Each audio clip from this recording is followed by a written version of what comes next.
What you are looking at is baby sharks hunting right at the beach. This is not deep ocean.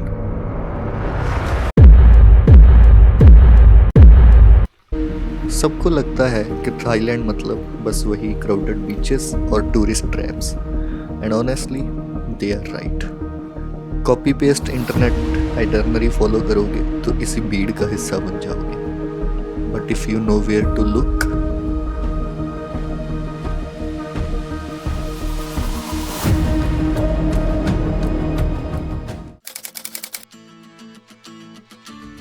तो चलिए शुरू करते हैं हमारी जर्नी के सबसे पहले स्टॉप से, फुकेट. पहला दिन हमने निकाला फुकेट ओल्ड टाउन को एक्सप्लोर करना, और ये करने का सबसे बेस्ट तरीका है rent a scooter. It's only 500 rupees and definitely worth it. और यहाँ के कोस्टल हाईवेज पर ड्राइव करना, वो भी बिना किसी खड्डे के, it was amazing until we hit Patong Beach. Bro, look at the absolute madness. This is the epicenter of over-tourism in Phuket.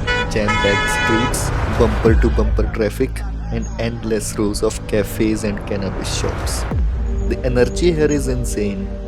इस भीड़ से तंग आकर हमने एक पीसफुल और थोड़ा अलग बीच चुना और अपने पहले दिन को रैप अप किया अंडमान सी के इस खूबसूरत सनसेट को देखकर.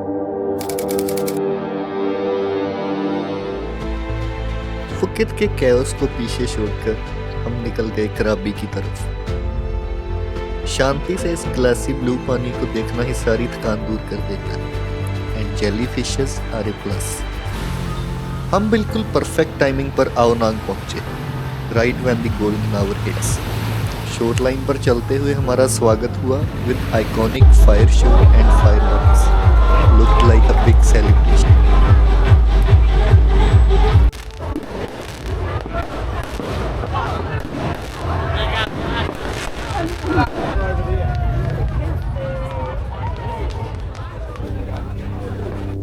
अगले दिन हमारी डेस्टिनेशन यहाँ से एक छोटी बोट राइड दूर थी, रायली बीच. जिस मोमेंट पे ये मैसिव लाइमस्टोन क्लिफ्स आपकी बोट के सामने आते हैं ना, it feels completely unreal. Boat से उतरते ही हमने मेन बीच को स्किप किया और सीधा रायली की हिडन ट्रेल्स और केव्स को एक्सप्लोर करने चले गए. इस आइलैंड पर कोई गाड़ी नहीं चलती. It has a very unique laid back energy. ये रास्ता आपको इन जायंट क्लिफ्स के बिल्कुल बीच से लेकर जाता है, walking directly under sharp rock overhangs with beach caves. हजारों साल के एरोजन ने इन दीवारों को जो शेप दी है, उसे इतने पास से देखना क्रेजी था. लेकिन जैसे ही ये ट्रेल वापस मेन कोस्ट लाइन पर खुला, रियलिटी कॉट अप.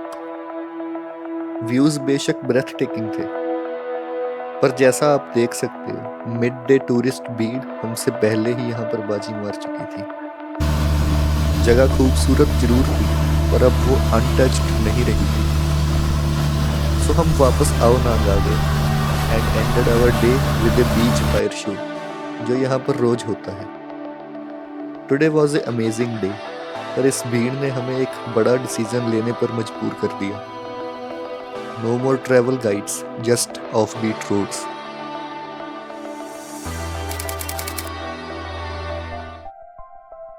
सिटी से बाहर निकलते ही सीन पूरा बदल गया. No traffic jams, no neon signs, just endless palm trees और दूर दिखते हुए ये beautiful mountains. This is what driving through rural Thailand looks like. और जब हम अपने स्टे पर पहुंचे, it was pure luxury in the middle of nowhere. एक beautiful villa, a pristine pool और backdrop में massive limestone cliffs. The peace and quiet here was unreal. हमने बिना टाइम वेस्ट किए सराउंडिंग एरिया को एक्सप्लोर करना शुरू किया, and that's when we found this.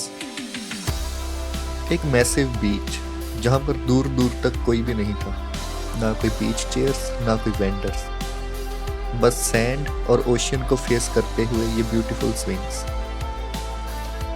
Honestly ऐसा लग रहा था जैसे हमने गलती से अपना कोई प्राइवेट आइलैंड ही रेंट कर लिया हो. लेकिन असली एडवेंचर तब शुरू हुआ जब हमने एक लोकल फिशरमैन को लैंडस्केप की गहराई में जाने के लिए हायर किया. क्योंकि पैदल या गाड़ी से जाना पॉसिबल नहीं था।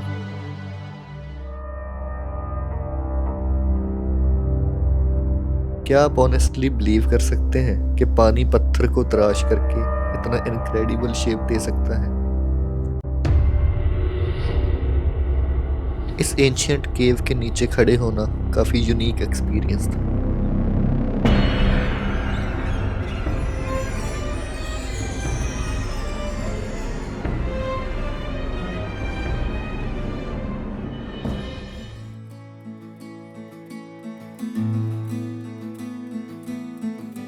Rural Thailand is full of surprises, and this cafe was one of it.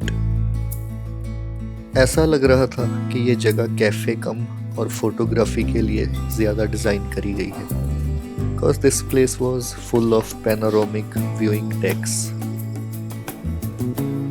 जैसे जैसे हम अपनी ड्रिंक्स एंजॉय कर रहे थे, आसमान का रंग बदल रहा था। It was a perfect reset before things got wild the next day.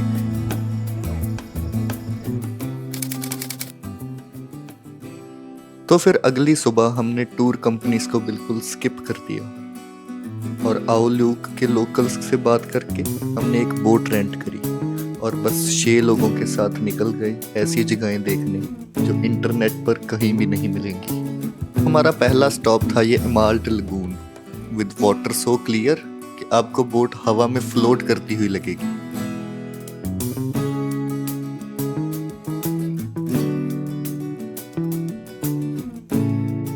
Next हमने एक ऐसे आइलैंड को नैरो डाउन किया जिसे आप सिर्फ और सिर्फ लो टाइड के वक्त ही एक्सप्लोर कर सकते हैं।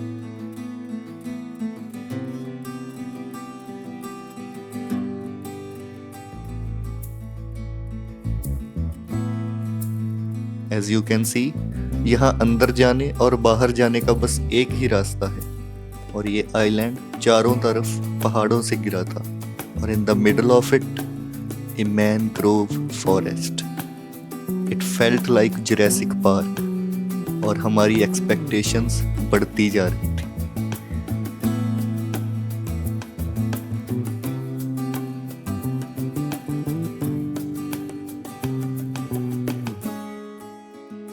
हमें तो लगा था कि ये ही है आज के दिन की highlights until our guide pointed up.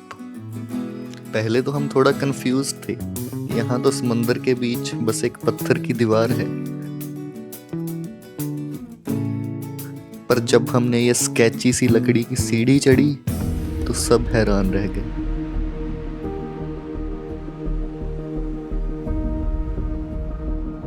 A massive cave network built right into the cliffside, जिसे हम अंदर तक एक्सप्लोर कर सकते हैं।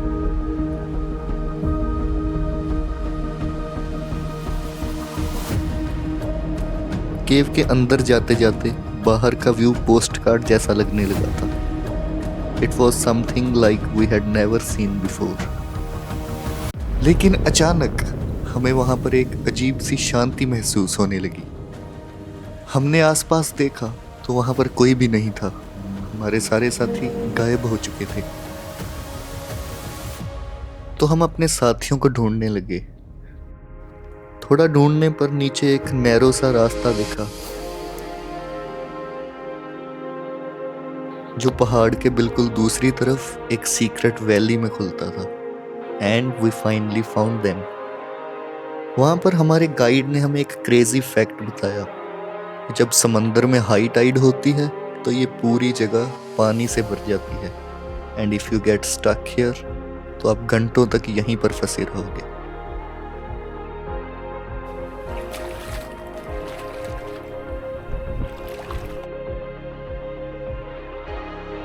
तो अब लहरें बदल रही थी तो हमें वहां से जल्दी बाहर निकलना पड़ा।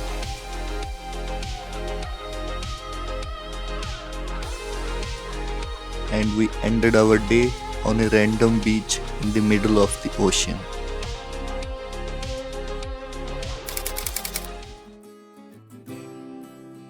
तो अब आता है हमारी जर्नी का final phase, the famous Phi Phi islands.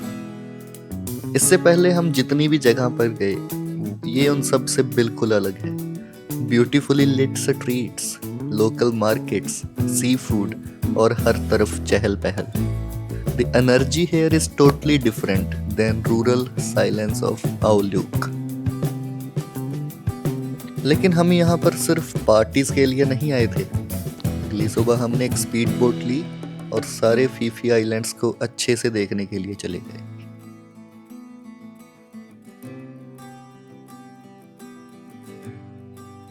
We reached our first stop, the Bamboo Island. इसका पानी इतना क्लियर है कि आप ऊपर स्विमिंग करते हुए ओशियन फ्लोर तक देख सकते हो, with all the sea life thriving inside.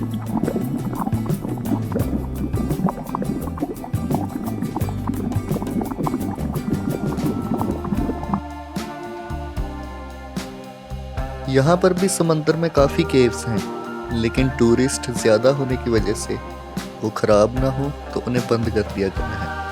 आप वहां पर नहीं जा सकते।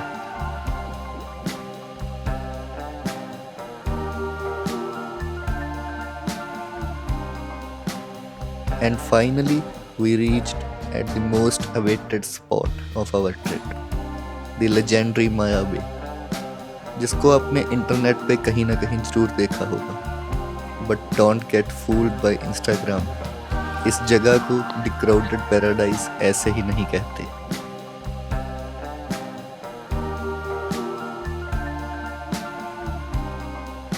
किनारे पर चलते हुए हमें एक ऐसी चीज दिखी जो आप दुनिया में सिर्फ गिनी चुनी जगह पर ही देख सकेंगे। एक ग्रुप ऑफ बेबी शार्क्स जो हंट कर रही थी right at the beach of Maya bay.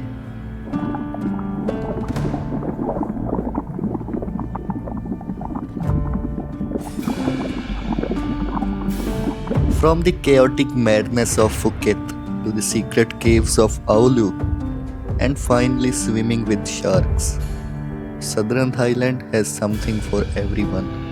You just have to look beyond the copy-paste itineraries. If you want more raw travel blueprints like this, make sure to hit that subscribe button. Until next time, stay unmapped.